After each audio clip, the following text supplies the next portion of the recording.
Her new album comes out soon. This is her first new single in 5 years. It's debuting today, called What About Us? Sneak peek there sneak peek from a clip of that new song, What About Us?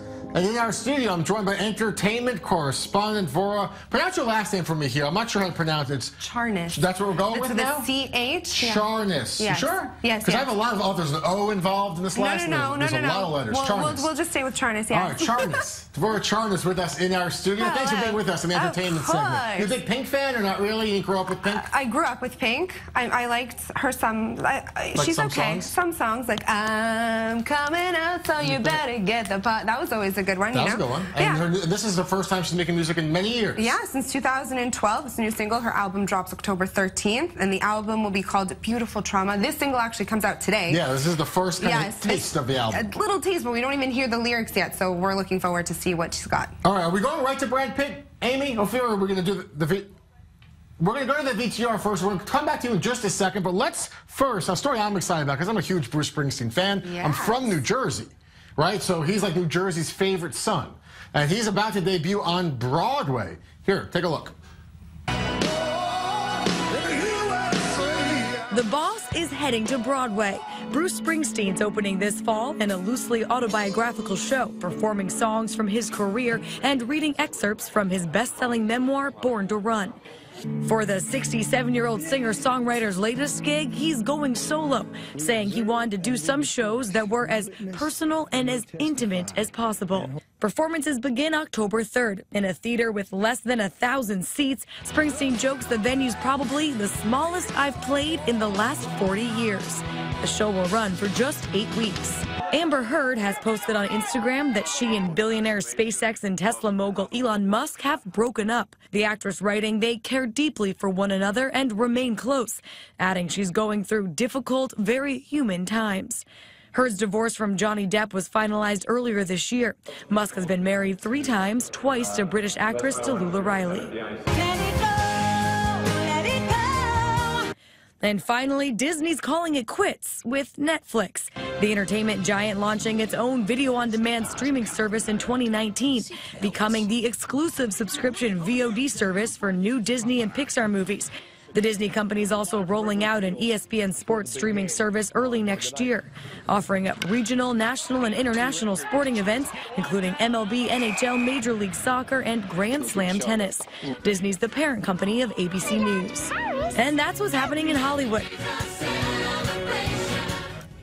All right, back now with Vora, and we're going to talk about like a huge new news with a huge power couple. And I'm not talking about you and Ophir. It's a different power couple that could be making a comeback. Could be making a comeback, but we're still not sure. So Angelina and Brad Pitt made news again, and this time because they put their divorce on hold. Now, in September 2016 is when Angelina Jolie filed for divorce, but what fans don't know is that the divorce process has been stalled for the past couple of months, but the news is only now coming to surface, so we're not sure what's happening. We don't know if they're actually trying to reconcile. We don't know. What we do know is that Brad Pitt is sober, he's no longer drinking, he's undergone treatment, which is anyways what Angie wanted, so we'll see what happens. I'm going to keep an eye out for this story. We'll stay on top of any news, just as how it is with Brad Pitt and Angelina Jolie. It's going to make headlines. So. Of course. All right, so moving on to another major actor, Jim Carrey. New news with him. You know what? Let's start by watching the clip, and then we'll take a look. Yeah, take a look. What you do in life chooses you. You can choose not to do it. You can choose to try to do something safer. Your vocation chooses you. When I really started painting a lot, I had become so obsessed that there was nowhere to move in my home. Paintings were everywhere. They were becoming a part of the furniture. I was eating on them. I found myself looking around at one point in a really bleak winter in New York, and it was just so depressing, and I think I needed color.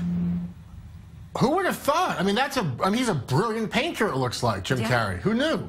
No one. This is his hidden talent. So this not so hidden anymore. No, now everyone knows. But this came out on about 2 weeks ago. He participated in a mini docu. The documentary is only 6 minutes long, and it's all about his painting, why he turned to color. It's called Jim Carrey, I Need Color. And interesting, he talks about, I mean, it's an obsession for him. It's really... Why is it an obsession, you may ask? Or if you're not, I'm going to tell you anyways. Fair enough.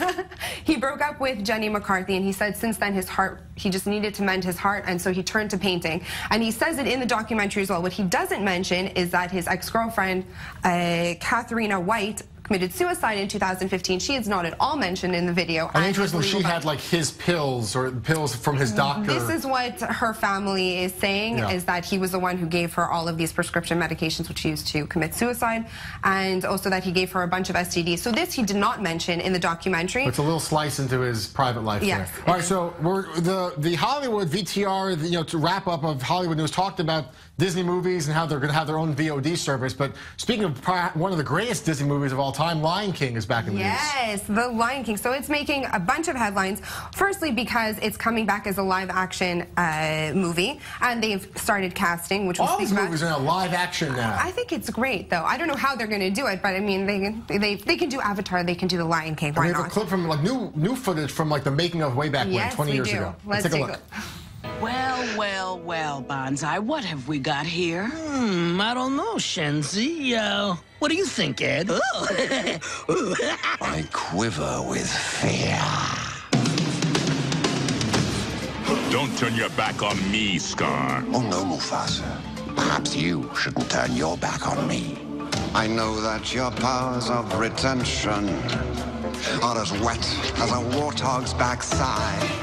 Oh, prepare for the chance of a lifetime. Be prepared for sensational news.